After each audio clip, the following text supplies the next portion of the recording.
I know it's only been a week since you joined the program, but could you share some of your results since that week you've been working with us? Yeah, absolutely. No, it's been a blessing. I had the opportunity to have a coaching call, and you guys provide honest feedback, and yeah, had the opportunity that weekend to have two sales in one day, which was a blessing. I didn't expect it at all. The first one was about 7,000 in revenue, and the next one was about 4,000. Ladies and gentlemen, welcome, welcome, welcome. Today, we have a very special guest appearance today. We have somebody very special. We actually just met him last week, and we're going to go ahead and just kind of document his experience with us, kind of join the program a weekend. And speaking of the man of the hour, what is going on, Nama? How you feeling right now? Hey, good morning, guys. Feeling good. How about yourself? Appreciate you having me. I'm good. I'm good. Tell me about some of like your experience with high ticket dropshipping. How'd you get started? So I've been in the e-commerce space for about 2 years. I wouldn't say religiously, probably on and off. I failed a few low ticket stores. I was just looking for something that kind of aligned more to what I thought would be a good way to grow a business, Mm, and came across high ticket through YouTube. And so I got started in high ticket probably like a year ago, but I didn't really take it seriously until maybe like 6, 7 months ago. I Um, see.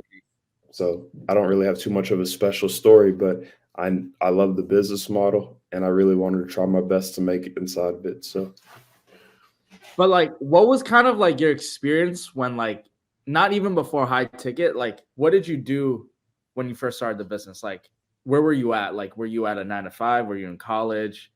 Like, what was that experience of just actual entrepreneurship like? yeah, so working a 9 to 5, still have a 9 to 5, which I do appreciate, but I just knew that there's a level of freedom that I want to attain financially that would be very challenging to accomplish in a 9 to 5 job, and so I love the opportunity that e-commerce can bring, and that's why kind of led me down this path. For sure, absolutely. Okay, so now that you are transitioning, what made you do high ticket? Like, you just were selling items from AliExpress, and then you couldn't like get profitable. Like, why did you transition to high ticket? Yeah, I definitely respect all the people that grind out e-commerce in the lower ticket space. It just wasn't for me personally. I don't mind making the content. I just didn't really see too much success with it, and it I like high ticket because you're partnered with quality brands that already have demand. Um, I don't mind having conversations with other people, so I don't mind the interactions between Mhm, customers. mhm. And I thought that I thought it's something that you can scale very well and sell as an asset in the future. So yeah, I have nothing negative to say about low ticket. I just think for me personally, I'm more aligned with the high ticket business model. Well said. Very Yeah, well said. yeah, making low ticket work is a real challenge because like you have you have to make something, so you have to create demand from zero essentially. You just pick a product from AliExpress and nobody knows about it, and it's very hard, especially for people brand new to business, trying to create that demand for your product. So a lot of times they just spend too much money and just end up not being profitable. Then they go through a lot of products, and at the end of the day, yes, they might have gotten some skills, but then they they might have hit a winning product if they're lucky, but most of the times they don't. But if they do, they hit it, and then boom, 6 months later, the store is dead, dead in the water, and then they have to repeat the cycle. Yeah, I feel like you do build good skill sets in both of them. Like I was able to transfer what I learned through the low ticket space in the high ticket. Um, But yeah, definitely a challenging business model. And this one is too. I think both are rewarding, and depending on your personality type and kind of what you align to, you may find one better than the other. But I do really appreciate how scalable a high ticket store is when you're just operating by yourself, Mhm. because 10,000 in revenue on a $10 product is a lot more. A lot What's of the word? orders. Yeah, it's a lot of fulfillment. Uh, engagement, I guess that you could say, whereas the high ticket space, that could be 3 orders. So it seems like it's much more scalable, at least to start off. Right on. Perfect. So you started off high ticket drop shipping, you said about a year ago? About a year ago. Yep. Okay. And what were kind of like your struggles or bottlenecks that you were facing in high ticket drop shipping before joining our Peak Flow program? Yeah, that's a great question. I think something I'm still learning. I've been here for about a week and it's been great so far. I just appreciate the value and the transparency and everything that you both have shared and the group. I think the biggest things I'm working on is turning profitable. So, like, I've had the Mm. opportunity to get a few conversions here, but just looking to learn how to scale that, how to optimize my ads, just overall how to create a better business model that I can scale up over time. So I think it's been great to have some of the resources and just the level of conversations with you. So 100%. And then I know it's only been a week since you joined the program, but could you share some of your results since that week you've been working with us? yeah, absolutely. No, it's been a blessing. I had the opportunity to have a coaching call and you guys provide, honest feedback and transparent advice. And so I took that advice and I followed it. So I made some changes to my Google campaigns, some changes to the website. Thank you very much for that. And yeah, had the opportunity that weekend to have 2 sales in one day, which was a blessing. I didn't expect it at all. I almost You got thought 2 sales it, in it one wasn't day. real.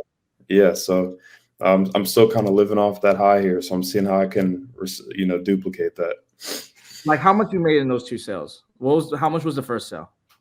The first one was about 7,000 in revenue, and the next one was about 4,000. I did learn the hard way though, what margins look like after shipping, so that seems to Yeah. be a good lesson for me. Um, Yeah. but overall, it just feels nice to kind of, you know, get some momentum.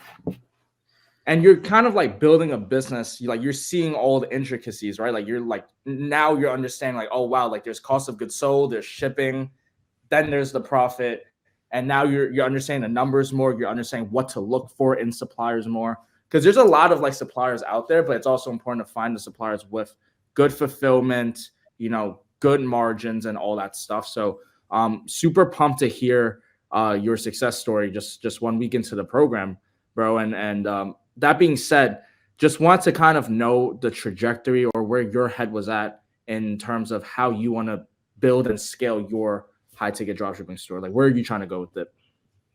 So I'm really trying to build it into something special. So my trajectory is I want to turn it to a long-term brand and a very big business. Mhm. So the goal is definitely to scale it over time and try to do the best I can with it.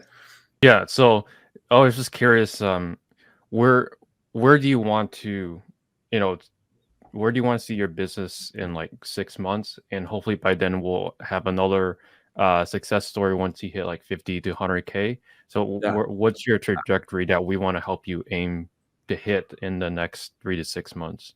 Yeah, I appreciate both your questions. I know it's a little bit of a lofty goal. I'm Mhm. still trying to make it real in my head, but my goal for 2024 is to get 1 million in revenue.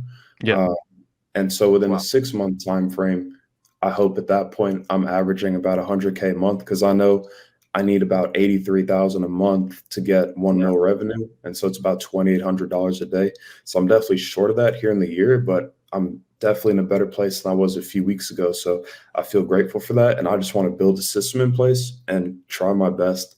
Hopefully I'm not jinxing myself, but to reach that You're milestone. not. Yeah. Facts.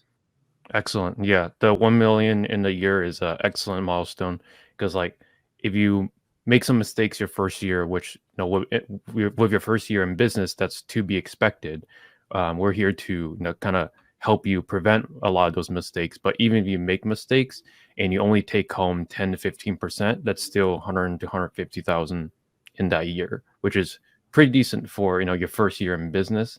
And then you can take that store and if you wanted to sell it, that's worth 3 to 400,000, which is also 100%. something not a lot of people think about. Is their store is sellable at the 1 year mark? It's an asset. Hmm. Yeah, I Okay. appreciate that. Thank you. It's definitely the goal. So Okay, yeah, perfect. So that's about it, Trevor. We're gonna end the recording.